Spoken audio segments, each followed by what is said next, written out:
Sur de crypto, les infos crypto pour ceux qui n'ont pas le temps. Un joli rebond ce matin, les gars, mais le BTC n'est pas à 28 000 $. Mes détracteurs vont pouvoir danser sur ma tombe. Je vais fermer mon cabinet de voyance. Je mets la clé sous la porte, les gars, mais je vous promets qu'il y a des gens qui sont encore plus heureux. C'est ceux qui ont réussi à mettre leurs options qui leur permettent de choper un maximum de fric ce matin, puisque ça y est, ça va clôturer. Je me souviens jamais si c'est 9h ou 10h. Et il y a pas mal de good news, les gars, donc on va regarder tout ça ce matin. Le BTC, il prend 3%. On est juste en dessous des 21 000 $. Vous allez voir qu'on est sur une zone très intéressante. Je vous montrerai ça tout à l'heure. L'Ethereum, il prend 5,4%. On est à 1150 $. Le reste de la map est très verte ce matin. XRP qui prend 11%.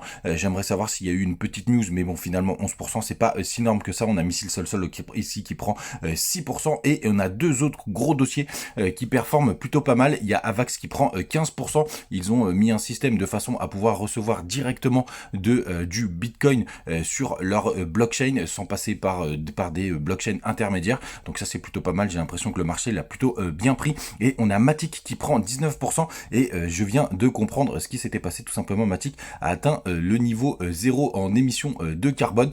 Donc ça, c'est plutôt pas mal. Et j'ai l'impression que le marché l'a plutôt bien pris puisqu'il a pris 20% au KB qui nous prend un 10,5%. Le reste de la map est assez vert ce matin. Les gars, quand on va du côté des options, le Max Payne Price est descendu à 29 000 $. Mais on ne l'a pas atteint, les gars. Donc il y a eu il y a pas mal de monde qui va gagner un maximum de fric puisque là il ne doit pas rester grand chose pour pouvoir y arriver, même si on avait un gros pump.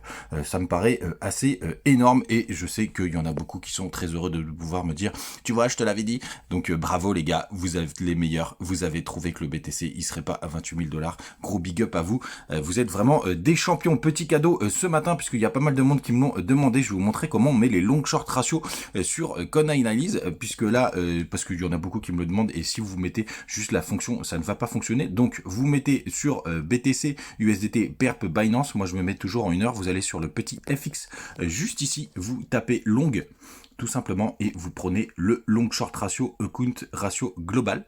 Et quand vous avez fait ça, et ben c'est pas du tout prêt les gars et c'est pour ça que beaucoup vous le trouvez pas. Ensuite vous allez dans les paramètres, vous appuyez juste ici et là vous allez dans style et là vous cliquez sur long, vous prenez les longs, moi je les mets souvent en bleu, vous pouvez grossir le trait tout simplement. Ensuite vous cliquez sur short, moi je le mets toujours en rouge, vous pouvez grossir le trait et voilà, comme par magie les gars, ça apparaît juste ici et vous allez pouvoir le voir par vous-même. Et donc on découvre en direct live à combien on est aux alentours des 52. Donc les gars, on est presque à la parité. Ça c'est plutôt une très bonne nouvelle.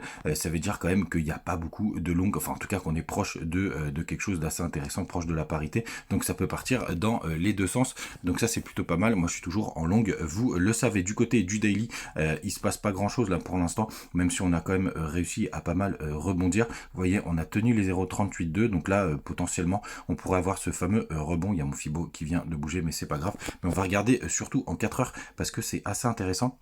Regardez, on a une épaule tête-épaule qui inversée puisque la tête est vers le bas et penchée. Donc là, je sais qu'il y en a beaucoup qui aiment pas les jouer, mais vous voyez, regardez, on est juste ici. Là, on est en train de la travailler, donc c'est plutôt pas mal. Donc moi, je la joue. Enfin, vous le savez, hein, je jouais aussi les options, même si ça s'est pas passé, c'est pas grave. Je suis toujours en positif sur mon trade. Vous voyez, on est en train de le travailler. Et là, pour le coup, si ça casse, ça pourrait enfin la former avec une target qui est plutôt intéressante. Et là, pour moi, on pourrait rejoindre la zone de rechargement de short. On a quand même les 0,38,2. Hein. N'oubliez pas qu'ils peuvent faire office de résistance. On va passer en daily, ce sera plus lisible. Donc aux 23 200 $, on a les 0,5 de Fibo aux 25 000, donc il y a quand même une zone psychologique. Mais normalement, on pourra aller rejoindre cette zone de rechargement de short. Surtout, les gars, qu'il y a énormément de good news. Et surtout, notre ami Cristiano Ronaldo, le joueur fétiche de foot du Real Madrid, même s'il est parti à Manchester maintenant, le mec a quasiment un demi-milliard d'abonnés sur son compte Instagram et il vient de lancer un partenariat avec Binance, hein, donc c'est complètement ouf. Vous allez voir sur l'appli, il est là et franchement les gars, c'est assez puissant, hein. Ils sont vraiment très chauds en ce moment Binance et pouvoir se payer Cristiano Ronaldo, c'est assez cool. Du côté des news, il y a pas mal de choses aussi qui se passent. Il y a Missile Sol qui a lancé son propre smartphone, je sais plus comment il s'appelle, je crois c'est Saga. Donc vraiment il se passe pas mal de choses du côté de pas mal de blockchains. Donc ça serait pas surpris qu'on ait un petit rebond, enfin que le rebond continue pour sur ces prochains jours, mais il faut tout de même rester très prudent les gars. On a toujours une version dégradée de toute la géopolitique et aussi de l'économie, mais pour l'instant, ça sent plutôt bon pour la suite et pour ces prochaines semaines. On va regarder ça évidemment en détail. Faites attention à vous, passez une très bonne journée et à demain.